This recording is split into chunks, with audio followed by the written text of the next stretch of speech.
Welcome to the Purposeful MD podcast. As a physician, you've sacrificed so much of your life for other people, your patients, your family, your friends, and your colleagues. What would it feel like to spend time doing what you enjoy and to live without guilt? I'm your host, Dr. Laura Sutton, a family physician, certified coach, and business owner.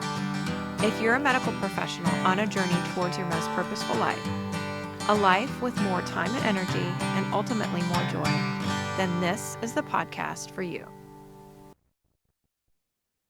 While I am a physician, the information presented in this podcast is for educational purposes only and should not be considered medical advice. It is not a substitute for professional medical advice, diagnosis, or treatment. Please consult with your own healthcare provider before making any significant changes to your lifestyle or routine. By listening to this podcast, you are not creating a physician-patient relationship. Welcome to the Purposeful MD podcast. I'm so excited to have our guest, Dr. Andrea Austin, with us today. I'll give her bio and then have her introduce herself. Dr. Andrea Austin is a leading emergency physician, simulation educator, and advocate for physician well-being. Her book, Revitalized, a Guidebook to Following Your Healing Heartline, transcends her personal burnout narrative, offering physicians insights into navigating the healthcare system, emphasizing the need for emotional intelligence and innovation as essential to thriving in healthcare. Definitely want to get into all of that and talk about your book since I read it recently. Dr. Austin, thanks so much for being here. It's wonderful to be here. Yeah. So tell us a little bit about you and your background and how you got to where you are right now. I recently was on the Creative Careers podcast, a group out of Australia, and they introduced me to this term, a portfolio career. And I really like it because a lot of times when I'm talking with people, they're like, what do? You have a lot of different titles and institutions that you work with. And I think that's the most concise way to say it is just like there's people within, we have investment portfolios. I really view my career as a portfolio. And the reason I think that's important is we're going through a lot of disruption in healthcare right now. When I joined my current emergency medicine group, we have a lot of different issues happening in emergency medicine with contracts right now. And I said, hey, is the contract stable? And I was told the contract's rock solid. We've had this for over 10 years, nothing to worry about. 1 month in, I get an email for an emergency meeting. And guess what? The contract's not very stable. And I had some particular values and boundaries around what type of groups that I'm willing to work for in emergency medicine. So 1 month into a job, I was faced with possibly leaving if it went to in my opinion, one of the bad actors with corporate management groups in medicine. So that could have caused a lot of panic. But because just like an investment that goes down, I have this portfolio career. And yes, my income would have been affected by that change, just like when we lose money on a stock. But I had other things going on. So I will now answer your question to kind of explain to the audience, what do I do? A big part of my career is being an educator, and my background is simulation. So I teach in a fully remote certificate program, and that's part of my job. I would say maybe around 10 hours a week. I'm doing online remote work, and I actually just came from a meeting with a student on Teams before I was here. And then I also oversee a simulation lab, and that's with a healthcare system in Southern California. And they added residents and fellows about 6 years ago. And so we provide all the simulation services for residents, fellows, and we're also now providing services for nursing in the larger institution. So that's exciting. And then I still work some clinical shifts. I wrote a book and I take coaching clients. So that pretty much catches people up. So I just want to it's all so amazing. And when I first talked to you and learned a little bit more about simulation, it's fascinating. I just want to say, oh, and I wrote a book. Like, congratulations. You and I, we both published our books on the same day. You know, of course, we didn't know each other, not planned, but congratulations. Your book is amazing. And I just want to say how much when I was reading it, how much of myself I could see in you and just how you share your story and you should get really personal and share. We just get the sense that we're not alone. And so I appreciate that. So thank you for sharing your story and writing the book. Yeah, I thank you. And that is the feedback that I get from people. And I think there's so many different moments in working in healthcare that you're like, am I crazy? What is happening here? This is just, not okay. And so I did want to lift back the veil and really let people into, what was going through my head during some of these really challenging times and also show, a path out. Right now, 63% of emergency physicians are burned out. And I tell, physicians, honestly, it's probably not a question of if, it's when. And, what are you going to do when that happens? And if you're not experiencing it, probably somebody around you is. So knowing about it and knowing, some options on how to harness your agency and move beyond burnout and thrive, it is possible. Right. Yeah. I mean, it starts it starts with our training and it starts with how we're our undergraduate, our medical school residency training. And that's why I think that it's so important and just so wonderful that physicians and teachers like you are have learned kind of these skills. You know, you've gone through your own hard times, and not that we ever want that to happen. And at the same time, you can pass down those lessons on to your students and your residents, and so that you can see and kind of pick up if there's are signs of burnout, and you can be the one to help them, so that we don't continue this kind of mass burnout that we're seeing in our physician community, so that we can prevent it and stop it in its tracks, and so we can really heal ourselves as a community. I read the book, It Ends With Us. And, there was recently the movie that came out.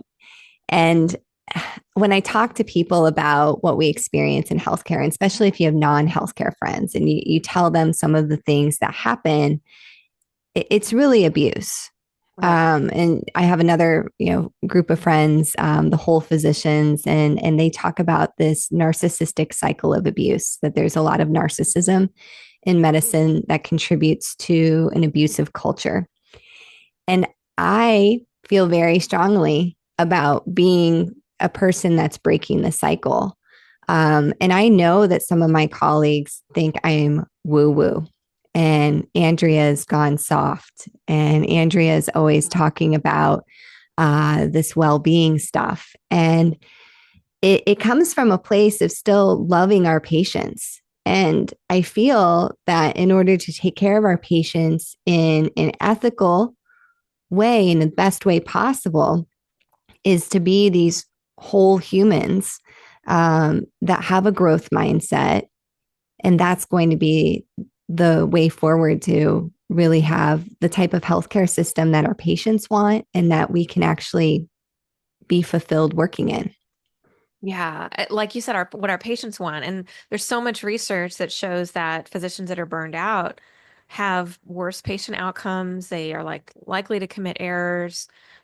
Patient satisfaction's decreased. And so I, like you, have talked with my non-medical friends and family, and I think all of us probably have a story of healthcare gone wrong in our lives, right? And unfortunately, and so I was talking with a family member a while back just about just some frustration that she had about a recent medical experience, and I validated it. I said, "Yeah, that sounds really hard. I'm sorry you had to deal with that."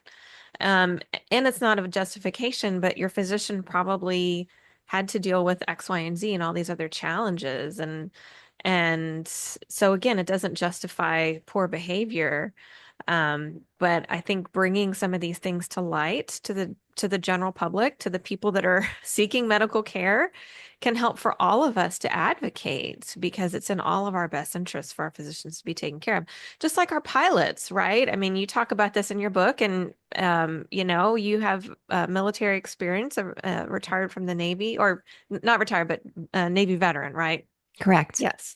And so you know this too. I mean, our pilots and our service members need to rest, and there's mandated rest for a lot of those careers. And so why aren't we doing that for our physicians too?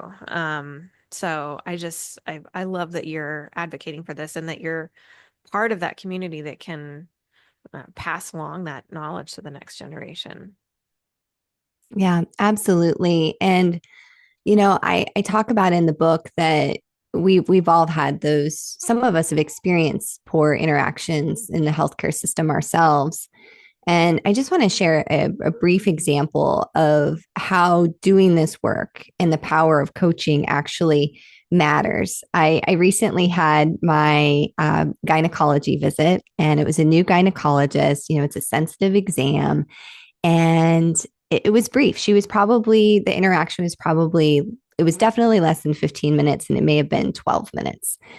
But she was so caring, and her presence was, from a coaching mindset, she was so present in her interaction with me. And she asked, some really like open ended questions like, how are you? What are you doing to take care of yourself?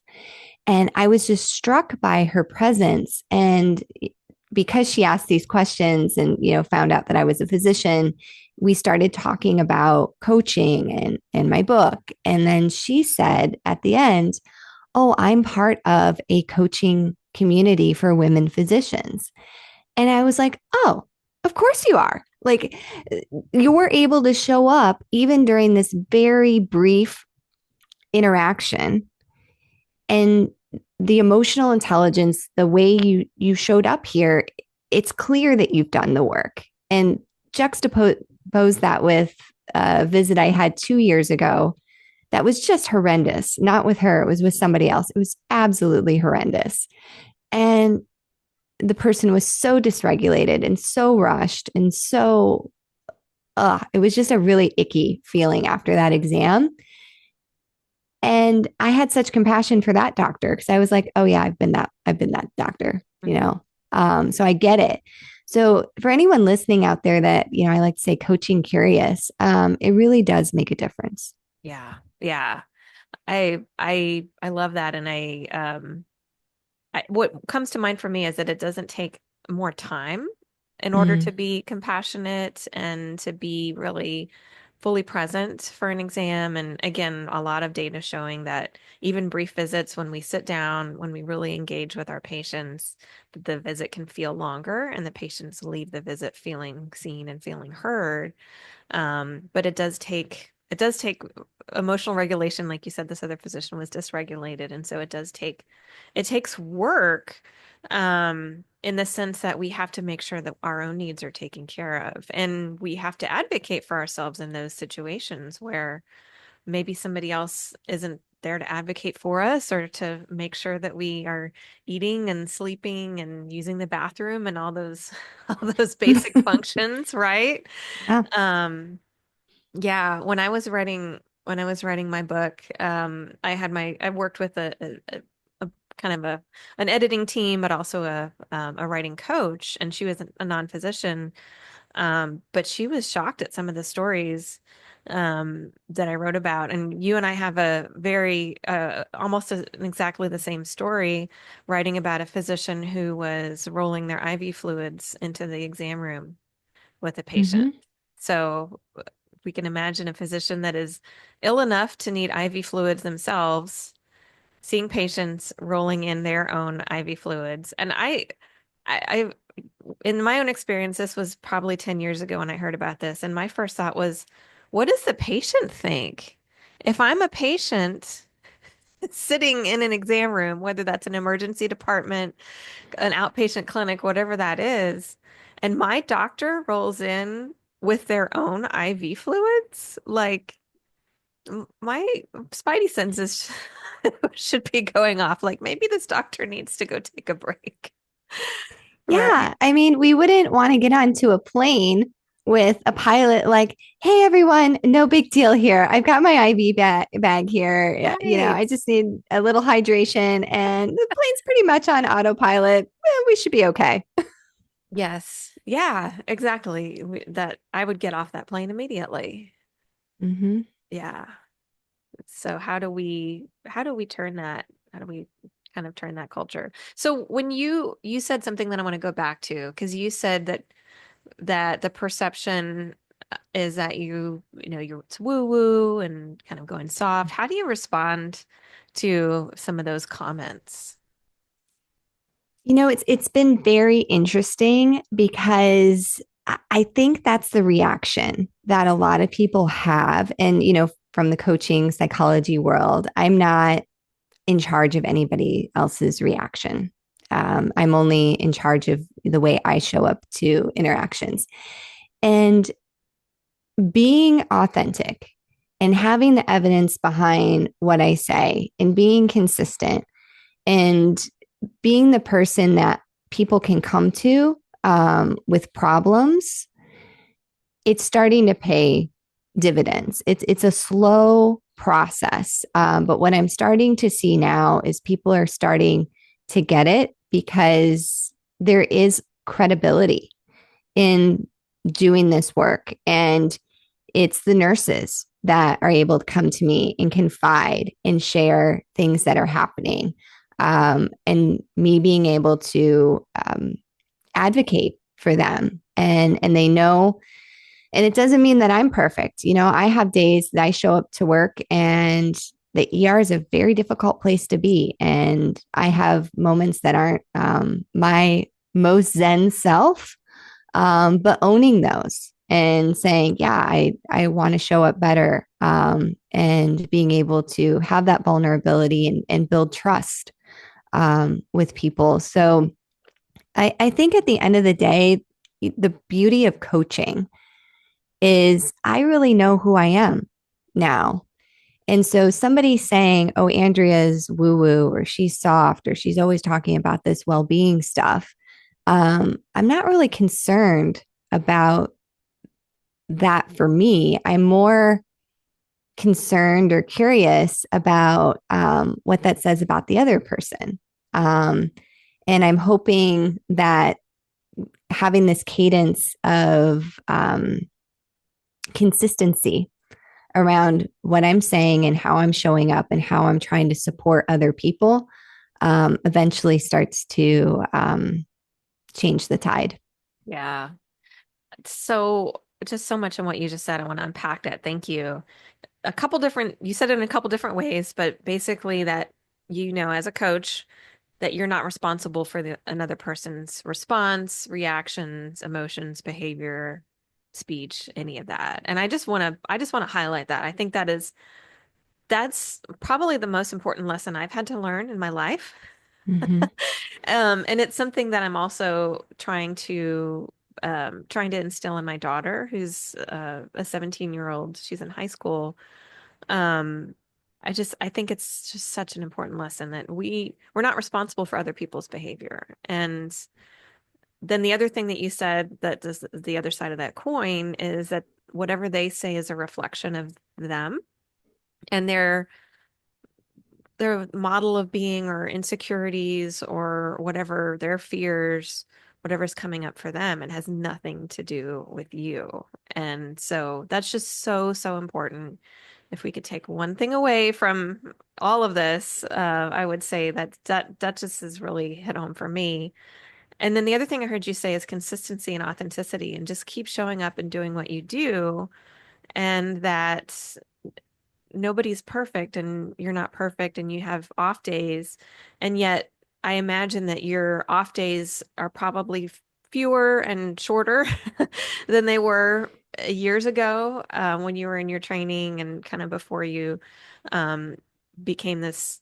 kind of different version of yourself. And so, you're able to recognize it probably more quickly and take care of yourself in those ways. So, um, I appreciate that. And I just want to kind of call out those two things that I heard that you said.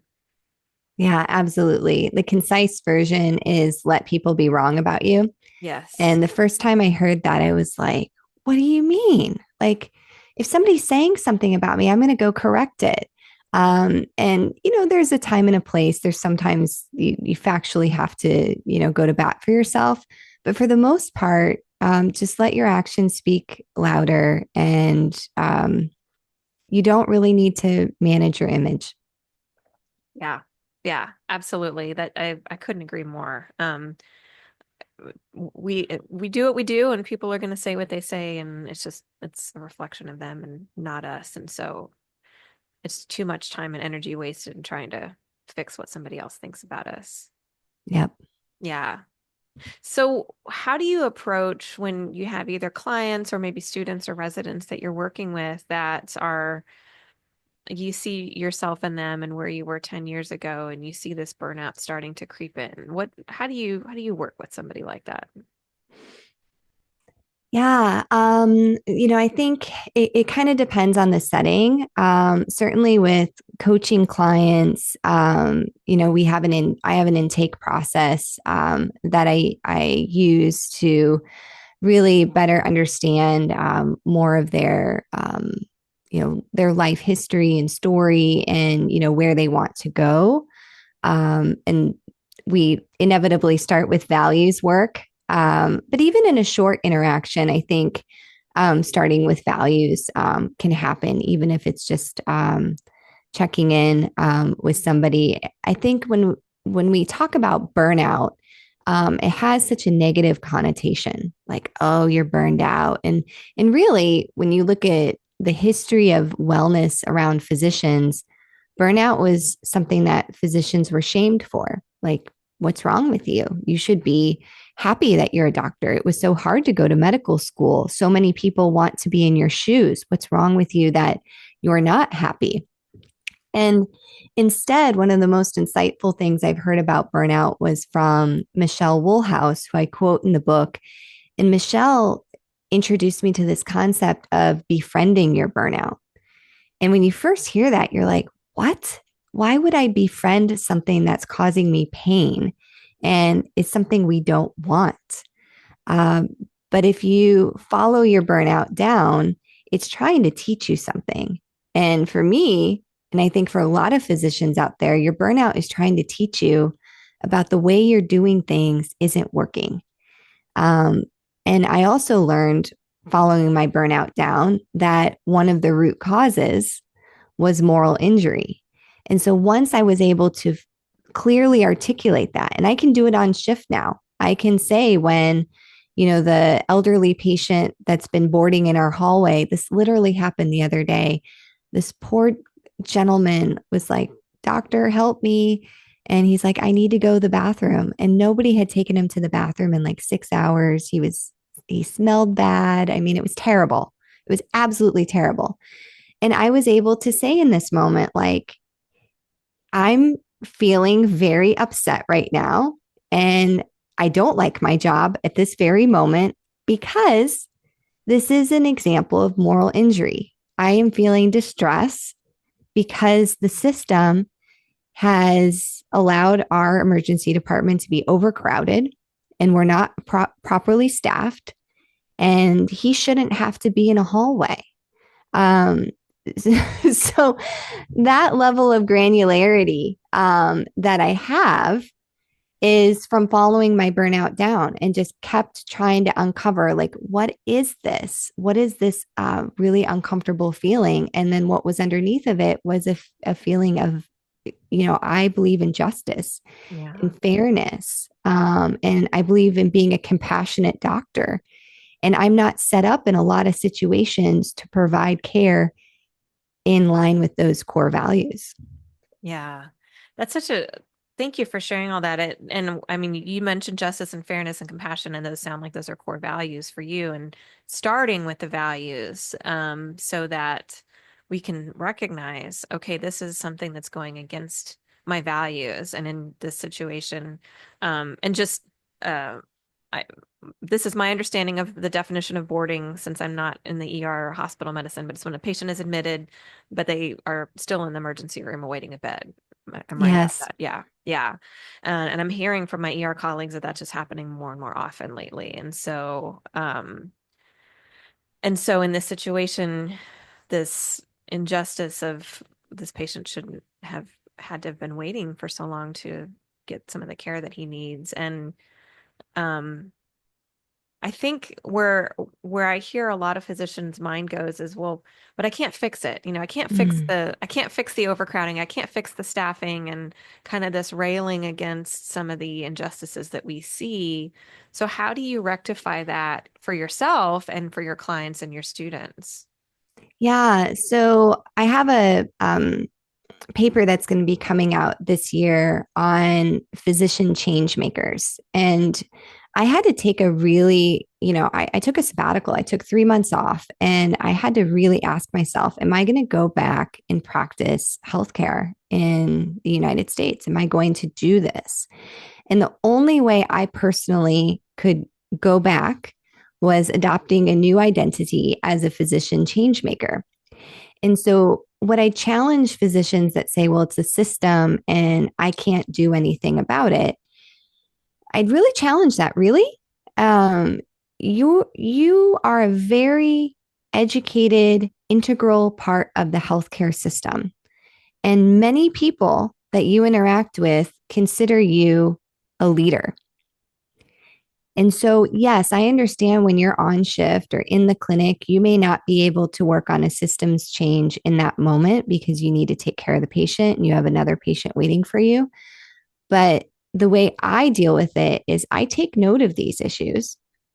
I do show up to staff meetings. I do voice my opinion. And then I am a member of several professional organizations and paying dues is an active agency because I know that they use that money to talk to politicians and do the advocacy work. So, what I challenge physicians to think about is there's individual agency. So, I have agency to speak up during a staff meeting and say, I'm concerned about this situation. And here's my suggestions on how we could improve it. And then there's collective agency. And collective agency is professional organizations or other, groups you join because the problems and the dilemmas that we're facing cannot be solved by one person. And it's going to take collective agency to fix them. And so I see this gap with physicians, and I understand how it happens because none of us really got much education, whether it was a medical student or a residency, on how to band together to have collective agency.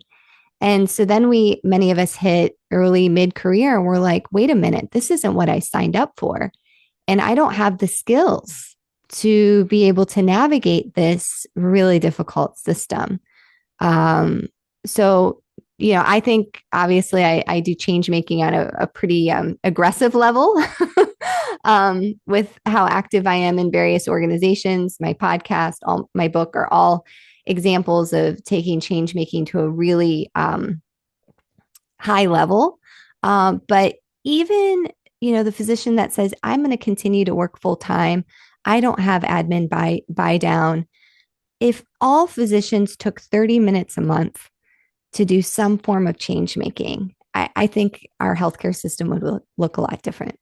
Yeah, I love that. I think it's just really, even just hearing you makes me feel so much more empowered. And I think a lot of times we feel like, yeah, we don't have a voice, or we don't have we just don't have the kind of the collective, we're not unionized, and there's all this talk about physicians and in certain parts of the country, in certain countries forming unions, and so lots of discussion about this now, especially as we're seeing so many changes in our social political environment, and especially within healthcare, just knowing that have we do have a voice and our opinion matters. So professional associations, I'm hearing, just kind of thinking through, okay, if I'm a physician and I have these ideas, where do I start? Professional associations, I do know that talking to our Congress people and their staffers has a big impact. um, Either at the state level or even at the US level. Part of my master's program was a public policy course that was in DC, and we talked to a couple Congress people and their staffers. And I was chatting with some colleagues the other day who are essentially advocates, lobbyists, and they agree. They said, yeah, it makes a big difference when they hear from their constituents. So yeah, help me expand on that. What else would you add to that? Yeah. So I would start, hyper local. And I'll give you the first day this like really clicked in my brain is I was at my new hospital and I was invited to attend the Code Blue committee meeting. And I was running a couple minutes late. I, took a seat in the back and I told myself, like, I'm going to be quiet. I'm just going to observe. And then I'm looking around the room and I suddenly realize I'm the only physician. There's like 30 people in the room and I'm the only physician. And I thought, well, this is strange. And even though I thought to myself, I'm not going to say anything during this meeting, I'm going to observe, a few minutes in, they're like, oh my gosh, Dr. Austin's here. They're like, Dr. Austin, can you come sit down here? And then they brought me down to the front of the room. They start asking me questions and they were yearning for physician leadership. And I thought to myself, oh my gosh, like they've been waiting for this. Hmm. And so, how many opportunities are there like that in your hospital? And I get it. And you should have a boundary around unpaid work. The truth is, a lot of times unpaid work can turn into paid work.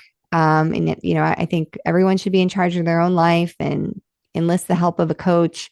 I was fortunate that my time at that meeting was compensated. Um, so starting with local change, because oftentimes that's where you do have the most influence and you can like start to see things happen, which can be very exciting and add to your energy reserves. Hmm. So start local. And then I think medical societies, I follow the California Medical Society, and they're always telling us what laws are coming up and have different actions that we can do to get involved in. And then I'm also an ambassador for the Dr. Lorna Breen Foundation. Lorna Breen was an emergency physician that committed suicide early on in the pandemic. She was working in one of the hospitals in New York that was essentially overrun with COVID patients, and she became depressed and was convinced that she was going to lose her medical license if she sought help, and ultimately committed suicide, which was just a huge travesty. Part of being part of the Lorna Breen Foundation is, again, they provide advocacy updates. They say, this is the various laws that are coming up, and this is what we'd like you to do to help us, enact change. So a lot of these things don't take a lot of time. Even social media, it can be as simple as resharing and amplifying a post. Can be a form of change making. So I guess what I'd really challenge people to do is pick one thing and make sure when you're doing that thing, you're telling yourself that it is an active agency and that you are making a difference. And our world moves very fast, and some clinicians, like emergency doctors, are used to getting more instantaneous results. Shoulder dislocation comes in, I pop it back in. It's very satisfying. But the changes we're talking about in healthcare right now are not going to be that quick. And so, and a lot of times it's 3 steps forward and 2 steps back. Hmm. So getting to better understand the tempo and also the complexities. So, that way you can be a resource for colleagues around you. Like, oh my gosh, I can't believe our reimbursements went down again. And you can say, well, all right, so Medicare hasn't been essentially properly funded for 20 years. Physician wages reimbursements related to Medicare have gone down. Hospital reimbursements related to Medicare have not. So now we have a conversation. How are the healthcare administrators ensuring that the hospital is getting their Medicare funding and the physicians aren't? Yeah. Yeah. So arming ourselves with knowledge for sure, so that we can engage in those conversations. And then you said starting hyper local. And I think, yeah, that sounds like a really impactful way. I similarly, I was in a lot of initiatives and engage in organizational um, efforts within my previous company where I was the only physician, and I thought, man, if I hadn't been here to kind of speak up for the doctors, things could have gone off the rails. So it can make a huge impact, and it sounds like your presence did. So yeah. Yeah, absolutely. And I know I just gave a little zing to healthcare administrators out there. Uh, One of the most impactful conversations I've had in the last 2 years was with our hospital CEO. And we talked about boarding and what's going on. And she shared with me that they have every intention of making the hospital bigger. And one of the real issues in California is the cost of construction. And right now, it's estimated that building a new hospital room, not a hospital, mind you, one hospital room in California is estimated to cost $3 million right now. And Wow. that's related to the infrastructure around that room. And so we have so much that is required by law related to earthquakes. Hospital has to have 1 week of water and like 1 week of like sewage capabilities. And it, so it gets to be, again, more complicated. And so I suddenly had to re examine the story in my head around healthcare administrators that they're all money grubbing and out to screw over the doctors, where in actuality, many are trying, they chose to work in healthcare. They could have chose to work in, put in any other industry, but they chose to work in healthcare. So many healthcare administrators are experiencing moral injury. Hmm. They understand the problems and they're trying to do their best to address it. And we're all feeling this collective pain that it's not enough. So I would, again, challenge listeners that if the story in your head is that your healthcare administrators are terrible, is there a way that you can speak to one of them? Or if that's not appropriate with the chain of command, can you talk to your medical director and ask very pointed questions and say, what conversations are being had when you bring these issues up with the administrator? What are they telling you? And sometimes the answer you get back is, yeah, we're working on this, but it's going to be 5 years, Hmm. which that's a tough one to hear, but it also helps. Like, okay, they do have a plan. It's not on the time schedule I think it should be, but that might help quite a bit.